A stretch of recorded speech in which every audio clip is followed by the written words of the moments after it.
वर्षमा 5 वटा ऐन र 9 वटा कार्यविधि निर्देशिका जारी गरिएको छ। सबै वडा कार्यालय र सामुदायिक विद्यालयहरूमा सूचना अधिकारी तोकी सूचना प्रवाह गरिएको छ। आधारभूत मानव अधिकार प्रवर्धन गर्न सहित धर्मभक्त महानगर सेवा आश्रम निर्माण तथा सञ्चालन गर्ने कार्यलाई अगाडि बढाइएको छ।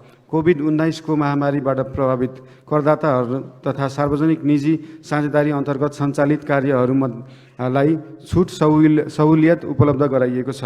करदाताहरूबाट कर सङ्कलन गर्न राजस्व सफ्टवेयरको प्रयोग गरिएको छ। यस प्रणालीमा करिब 2,60,000 करदाताको विवरण सुरक्षित गरिएको छ। सम्पत्ति कर, व्यवसाय कर, बहाल कर जस्ता करहरूलाई अनलाइन प्रणालीबाट सङ्कलन गर्न सकिने व्यवस्था मिलाइएको छ। करदाताहरूले बुझाएको रकम सिधै बैंकमा जम्मा हुने व्यवस्था मिलाइएको छ। यसका लागि सबै वडा कार्यालयहरूमा बैंक एक्सटेन्सन काउन्टर स्थापना गरिएको छ। अब म काठमाडौँ महानगरपालिकाको आर्थिक वर्ष 2079-80 को नीति र कार्यक्रम यस नगरसभाको बैठकमा प्रस्तुत गर्ने अनुमति चाहन्छु।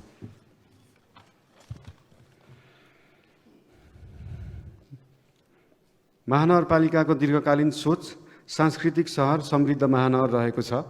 यस सोचलाई कार्यान्वयन गर्न देखाएका रणनीतिहरू अवलम्बन गरिनेछन्। काठमाडौँको संस्कृति र सम्पदाको संरक्षण, सम्वर्धन र प्रवर्धन गर्ने, आधुनिक सूचना तथा सञ्चार प्रविधिको उच्चतम प्रयोग गरी सहरलाई जीवन्त बनाउने, सांस्कृतिक पर्यटन नवप्रवर्धनमा आधारित उद्यम र संस्थागत सुशासनलाई प्राथमिकतामा राखी योजना तथा कार्यक्रम सञ्चालन गर्ने, स्थानीय शासनमा जनसहभागिता अभिवृद्धि गर्दै उत्तरदायी र पारदर्शी स्थायी सरकारको भूमिका निर्वाह गर्ने, काठमाडौँलाई स्वच्छ, सफा, हरियाली तथा सुरक्षित र समुन्नत सहरको रूपमा विकास गर्ने। शिक्षा सम्बन्धी नीति। विद्यालय शिक्षाको गुणस्तर सुधार गर्न सम्बद्ध विज्ञहरू रहेको समिति गठन गरी महानगर शिक्षा सुधार योजना तर्जुमा गर्ने, बाल शिक्षा, आधारभूत शिक्षा, माध्यमिक शिक्षालाई थप जीवन उपयोगी र व्यावसायिक बनाउँदै लगिनेछ। माध्यमिक शिक्षामा आधारभूत प्राविधिक ज्ञान र सिप सहितको शिक्षा प्रदान गरी विद्यालय तह पुरा गर्दा कम्तीमा एउटा सिपमा स्वरोजगार हुन सक्ने जनशक्ति तयार गर्ने नीति ल्याइनेछ। सबै विद्यालयहरूमा कक्षा 1 देखि कक्षा 8 सम्म स्थानीय नेपाल भाषाको पाठ्यक्रम अनुरूप पठन पाठन गर्ने कार्यलाई निरन्तरता दिइनेछ। आन्तरिक आम्दानी गर्ने सामुदायिक विद्यालयहरूको आम्दानीको निश्चित प्रतिशत महानगर शिक्षा कोषमा जम्मा हुने व्यवस्था मिलाई सो कोषबाट विपन्न, अनाथ तथा असहाय बालबालिकाको शिक्षाको प्रबन्ध गर्न आवश्यक व्यवस्था मिलाइनेछ। हाल 11 वटा सामुदायिक विद्यालयहरूमा प्राविधिक विषयको कक्षा सञ्चालन भइरहेको आगामी आर्थिक वर्षमा थप 2 वटा विद्यालयहरूमा प्राविधिक विषयका कक्षा सञ्चालन गर्ने व्यवस्था मिलाइनेछ। महानगरको संस्कृति जीवनशैलीमा आधारित विषयमा अनुभव आदान प्रदान गर्न अन्तर्राष्ट्रिय शैक्षिक संस्थाहरूसँग सहकार्य गरिनेछ। सामुदायिक विद्यालयहरूको शिक्षा गुणस्तर वृद्धि गर्न शिक्षकहरूलाई प्रविधि मैत्री, सिप विकास, शिक्षण, कला, क्षमता विकास र असल अभ्यास शिक्षण सिकाइ आदान प्रदानका कार्यक्रमहरू सञ्चालन गरिनेछन्। सामुदायिक विद्यालयहरूको विद्यालय परिसर सुधार कार्यक्रम सञ्चालन गरिन्छ। यस अन्तर्गत शौचालय निर्माण, स्तर उन्नति, निःशुल्क सेनिटरी प्याडको सुविधा, पिउने पानीको प्रबन्ध र विद्यार्थीका लागि लकरको व्यवस्था गरिनेछ। संस्थागत विद्यालयहरूको शुल्क पुनरावलोकन गरी वैज्ञानिक र मापदण्डमा आधारित बनाइनेछ। सामुदायिक र संस्थागत विद्यालयहरूबीच गुणस्तर विकास र असल अभ्यासको आदान प्रदानका लागि साझेदारी गरिनेछ। निजी स्तरमा सञ्चालित शैक्षिक परामर्श केन्द्र, कोचिङ सेन्टर, तालिम केन्द्र लगायतका संस्थाहरू अभिलेखीकरण गरी नियमन गर्ने व्यवस्था मिलाइनेछ। दरबार हाई स्कुललाई राष्ट्रिय स्तरको नमुना विद्यालयको रूपमा सञ्चालन गर्न आवश्यक प्रबन्ध मिलाइनेछ। वडास्तरीय सामुदायिक सिकाइ केन्द्र कम्युनिटी लर्निङ सेन्टर मार्फत अनौपचारिक शिक्षा र सिप विकास प्रवर्धन गर्ने कार्यक्रमहरू सञ्चालन गर्ने नीति ल्याइनेछ। सामुदायिक विद्यालयहरूमा अध्ययनरत विद्यार्थीहरूको नियमित स्वास्थ्य जाँच, प्राथमिक उपचार, स्वास्थ्य सचेतनाका लागि महानगरका शहरी स्वास्थ्य केन्द्रहरूमा कार्यरत स्वास्थ्य कर्मीहरू परिचालन गरिनेछ।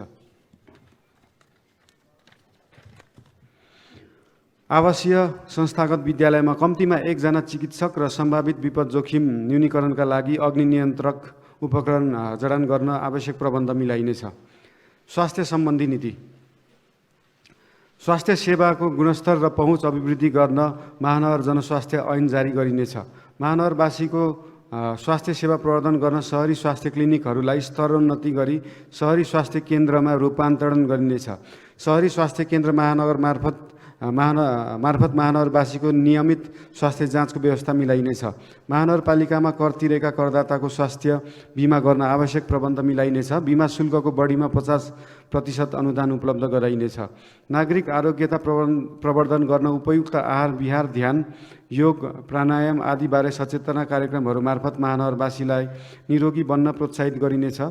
क्यालोरीमा आधारित उपभोग प्रणाली लागू गर्न अग्रणी सेवा प्रदायक संस्थाहरू, होटल, रेस्टुरेन्ट, भोजनालय तथा चमेना गृहलाई त्यस्तो कार्यमा प्राविधिक सहयोग उपलब्ध गराइनेछ। काठमाडौँ उपत्यकाभित्र रहेका सरकारी तथा निजी अस्पतालहरूसँग समन्वय तथा सहकार्य गरी विशेषज्ञ चिकित्सा सेवामा सर्वसाधारण नागरिकको पहुँच वृद्धि गर्न आवश्यक व्यवस्था मिलाइनेछ।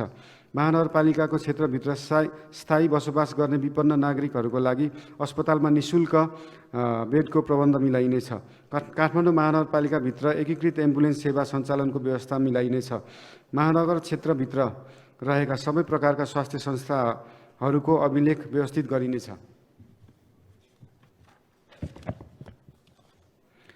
एक विद्यालय, एक नर्स र स्कुल सोसियल वर्कर कार्यक्रमलाई आवश्यकता अनुसार विस्तार गर्दै लगिनेछ।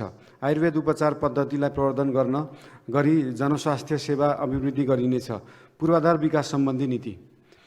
एक वर्षभित्र महानगर क्षेत्रभित्र रहेका सडक, ढल, खानेपानी, पाइपलाइन, सडक बत्ती, टेलिफोन लगायतका सबै भौतिक पूर्वाधारको डिजिटल प्रोफाइल तयार गरी एकीकृत विवरण सङ्कलन गरिनेछ। काठमाडौँ महानगर क्षेत्रभित्रका बिग्रेका ढल, बाटो थप क्षति हुन नदिन तथा तत्काल मर्मत सम्भारका लागि आवश्यक उपकरण, निर्माण सामग्री र जनशक्ति सहितको हाल सञ्चालनमा रहेको पूर्वाधार एम्बुलेन्स सेवालाई विस्तार गरी निरन्तरता दिइनेछ। यसका लागि आवश्यक उपकरण तथा जनशक्ति उचित व्यवस्थापन मिलाइनेछ। पैदल यात्रीहरूको सहज आवागमनका लागि फुटपाथको स्तरोन्नति गरिनेछ।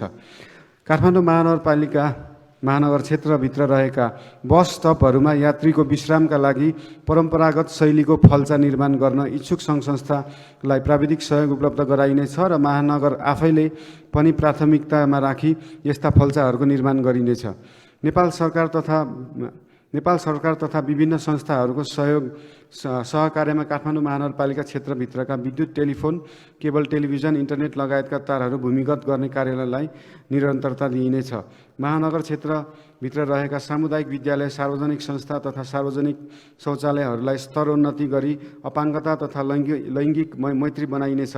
निजी क्षेत्रसँग सहकार्यमा सार्वजनिक शौचालयहरू सञ्चालन तथा व्यवस्थापन गरी शौचालयको सुविधामा नागरिकको सहज पहुँच वृद्धि गर्ने कार्यलाई निरन्तरता दिइनेछ। महानगर क्षेत्रभित्र रहेका सरकारी, सार्वजनिक, निजी, गैर सरकारी सङ्घ संस्थाहरूको परिसरमा रहेको खाली जग्गामा पानी पुनर्भरणका लागि पोखरीको निर्माण गर्ने र बोरिङ गरी आएको स्थानहरूमा रिभर्स बोरिङ गर्ने नीति ल्याइनेछ। महानगर क्षेत्रभित्र रहेका पुराना हिती तथा पोखरीहरूको पुनर्स्थापना, संरक्षण तथा सम्वर्धन गरिनेछ।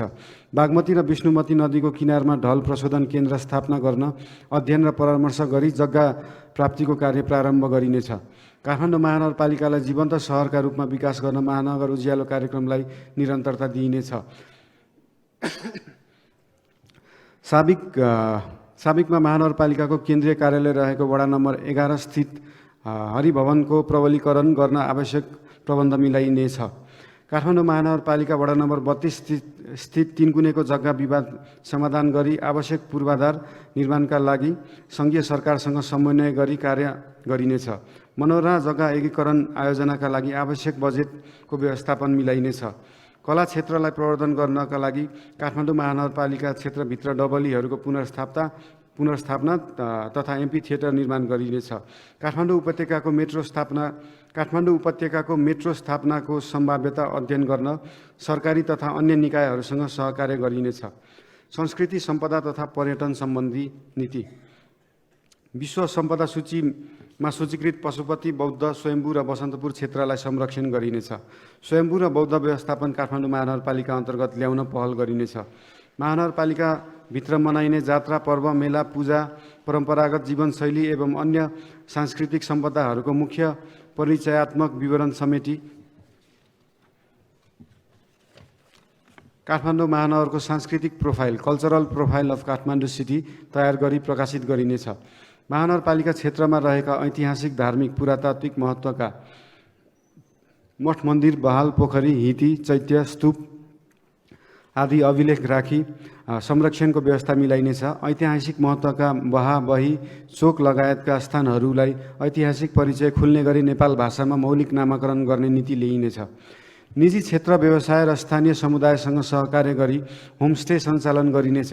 प्रचलित सभ्यताको धरोहरको रूपमा रहेको हाँडी गाउँ क्षेत्रमा आगामी आर्थिक वर्षमा सम्पदा पुनरुद्धार गर्दै होमस्टे सञ्चालनको व्यवस्था मिलाइनेछ। होमस्टेमा संलग्न हुने जनशक्तिलाई आवश्यक तालिम व्यवस्था गरिनेछ।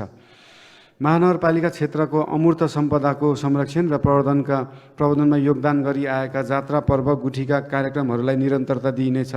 मूर्त अमूर्त कला तथा सम्पदालाई पर्यटन व्यवसायसँग आबद्ध गरी कार्यक्रमहरू सञ्चालन गरिनेछन्। काठमाडौँ सहरलाई अन्तर्राष्ट्रिय चलचित्र, सङ्गीत, कला र अन्य मनोरञ्जनका कार्यक्रम सञ्चालनका लागि ब्रान्डिङ गर्न सम्बद्ध निकायहरूसँग सहकार्य गरिनेछ। नेवार समुदायमा प्रचलनमा रहेको स्थानीय पेय पदार्थलाई आवश्यक कानुनी प्रक्रिया पूरा गरी अन्तर्राष्ट्रिय ब्रान्डिङ गर्न पहल गरिनेछ।